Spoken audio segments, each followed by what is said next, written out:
What's up, everyone?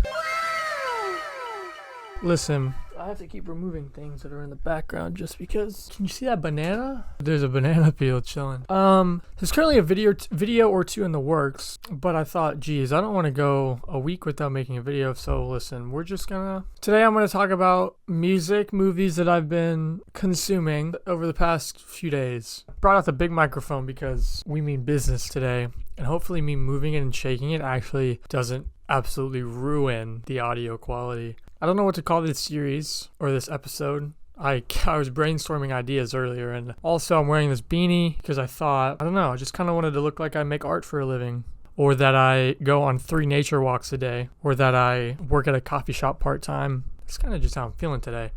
Anyway, so over the past 24 hours, I've watched 3 movies, and maybe I'll talk about these more in depth in my month-end movie review ranking discussion, but I just kind of wanted to kind of talk about them briefly today. I feel like we might be hitting a turning point with my movie consumption, because normally whenever I'm anxious or upset or feeling not good, music has always been what I turn to as relief or as a way to cope with those feelings. But the other day I was very anxious and I actually turned to a movie. I watched a movie instead of listening to music so I could just escape how I was feeling for a couple hours, and it felt good. Firstly, I watched Fantastic Mr. Fox. That's the first movie I watched in like the 24-hour. Firstly, fantastic movie. Get it. Wes Anderson. I've seen Isle of Dogs. That's another Wes Anderson movie with that type of animation, and it's so different and it's so unique, and I love it. I loved Isle of Dogs. I need to rewatch that movie. It's been forever since I've seen it. The only thing about that movie that I'm like, what's happening, was Mr. Fox absolutely ruined his community because he wanted to go back to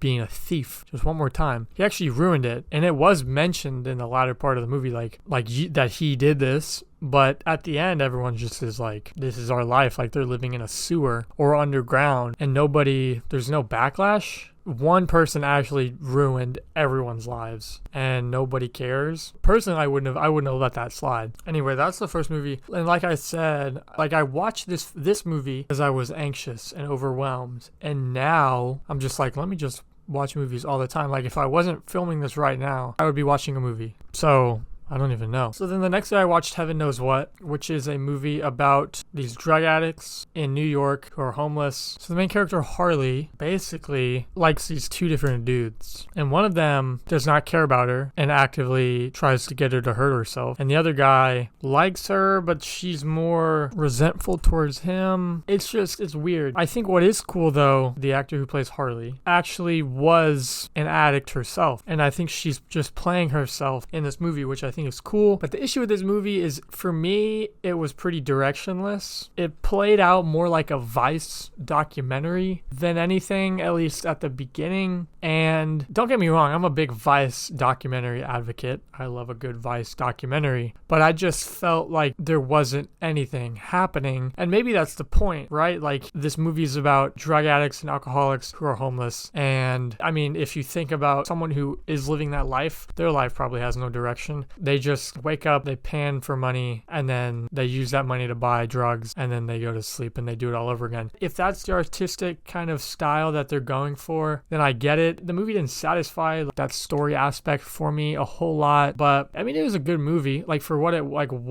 the movie was, it was good. And then the final movie I watched this last night, so the same day as Heaven Knows What. So I watched Heaven Knows What, and then I went to work, and then I got back from work and I watched The Black Phone. So The Black Phone came out last year. This movie was interesting. The concept of it, of course, doesn't have to make sense, but it just was like, they were too much in like a normal world for this to actually be happening. Like, the fact that there's just some magic phone in this guy's basement that Finney, he can talk to all the dead people who are calling him on the phone. I just don't completely get it. Also, this movie contains the 2 most unnecessary jump scares in any movie ever. Okay, there's other points in the movie where I would imagine were expected to make people jump, but just the 2 in the movie that made me actually jump were just so unnecessary. And maybe I'm saying that because I'm a little scaredy cat, but no. And the actual jump scares aren't even, they're not supposed to be scary moments, and they are. And it's just like, okay, like I don't get it. I don't know. This movie made no sense to me. I didn't like it as much as I think public opinion did, which is okay, of course, but it was just kind of silly to me. So those are the 3 movies that I've watched very recently. I expect to watch like 5 more in the next 2 days. If you want to see what movies I'm watching, of course, follow me on Letterboxd. I will follow you back, I promise. I would appreciate it. And then also real quick, let's talk about some music that I've been listening to. Honestly, the new music that's been coming out has kind of been mid. It's been a mid-off in the music industry. Nothing's caught my eye. There was the Chopped Not Slopped version of Brent Faiyaz's Wasteland that came out the other day. I've never been a big fan of the Chopped Not Slopped remixes. I did like this album though, so I went and listened to a few of my favorite songs from the album, and they were still good. I just don't really get the Chopped Not Slopped. Like, if you gave me a 2-day crash course in FL Studio, I could make those remixes as well. Like, it just doesn't seem like there's much. It just seems like it's slowed down and maybe pitched up so the voices don't sound super deep, but I guess it's more of the name than anything. So that I've been listening to. I re-listened to Savage Mode 2. That's a crazy album. Been listening to so much Mac Miller. I love Mac Miller. He's like my favorite artist of all time, which maybe the Beanie kind of, if you had to guess, the Beanie probably helps. Especially Swimming in Circles. I've just been listening to those kind of on repeat. Oh, also sneak peek, I guess, for an upcoming video. I am listening to every Taylor Swift album. And so far I've made it through the first 3. So far, Speak Now is my favorite. These are the 3 albums so I have 2 sisters, and they listened to Taylor Swift growing up. So these are the 3 albums that I like. Like, they just bring a lot of nostalgia when I'm listening to a lot of these songs.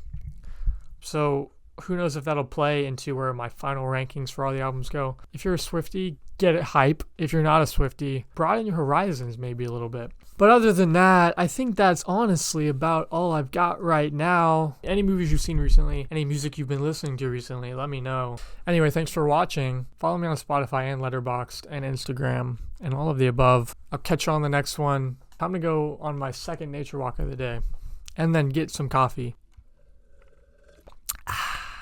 Peace out. I just like that song. Like, it's not even that the remix is good or bad, it's just the song is good.